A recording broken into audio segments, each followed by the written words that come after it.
መስገን ባላለው የትጋት ብድርና ቁጠባ ህብረት ስራ ማህበር ደንበኛም ነኝ። አሁን ደግሞ የኢንተርቪው ሞር ቤተሰብ እንደሆንኩ እንዲሰማኝ አድርጓል። በሙያዬ የገበያና የሽያጭ ባለሙያ ነኝ። የምሰራበት ዘርፍ የግንባታው ዘርፍ ላይ ነው። ከዛም ውጭ ወደ የገበያና ሽያጭ ወይም ሴልስ ኤንድ ማርኬቲንግ የሚለው ሴክተር ላይ የምሰራ ሰው ነኝ። ከዚህ በፊት የምጠቀመው አንድም እግረኛ ነበር። ከዛም መኪና ተከራይቼ እጠቀም ነበር።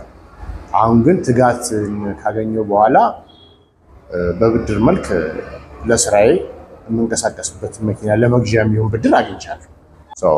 በዚህ በጣም ሳትስፋይድ ነኝ። በባለሙያዎቹ ሳትስፋይድ ነኝ። መጀመሪያ ከሚመዘገበው ሰው ጀምሮ እስከ ብድር ክፍል ድረስ ከዛም በኋላ ደግሞ ቴክኒካል የሆኑ ነገሮች አሉ። እኛ ሀገር ላይ ማለት ከትጋት ውጭ የሆኑ ነገሮች አሉ። የመኪናው ፕሮሰስ የሚደረገው መንገድ ትራንስፖርት ነው።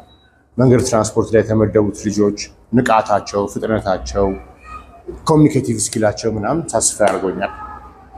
ይህንን ሳልናገር ማለፍ አልፈልግም። ምክንያቱም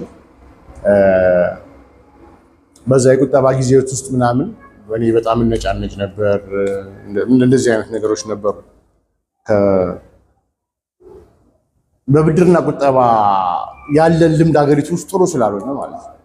ጥሩ ስላልሆነ ፍረስትሬት አድርጌ ነበር። ያን ፍረስትሬሽንን ትጋት ቀርፎልኛል። ከዛም አልፌ ስለቀረፈልኝ እኔ የማውቃቸውን በዙሪያ ያሉ ሰዎች መጥተው የትጋት ደንበኛ ሆነዋል። ሰው ከኔም አልፌ ሌላ ሰው ተጠቃሚ በመሆኑ ደስተኛ ነኝ። በሙያዬ የማርኬቲንግ ሰው ስለሆንኩኝ ትጋት ደግሞ ከዚህ በኋላ ገና ትጋት የሚያድግ ድርጅት ነው። በነገራችን ላይ እናንተ ጋር ከመምጣቴ በፊት እኔ ነምበር ኦፍ ብራንቻችሁን ሁሉ ቼክ አድርጌ ነው የመጣሁት። በዚህን ያክል ደረጃ ቅርንጫፍ ቢሮዎችን ከፍቶ የብድር እና ህብረት ስራ ማህበር ያቋቋመ ድርጅት እኔ ስለማላውቅ ማለት ነው። በእኔ መረጃ አላውቅም። ትጋት የመጀመሪያው 7 ብራንች አላችሁ አይደል? አዲስ አበባ ውስጥ አልተሳሳትኩም። ከዚህ ጋር ተያይዞ ከማርኬቲንግ ጋር የምናግዘው ነገር ካለ እንደ ቤተሰብ ምንጊዜም ዝግጁ መሆኑን በዚህ አጋጣሚ መናገር እፈልጋለሁ።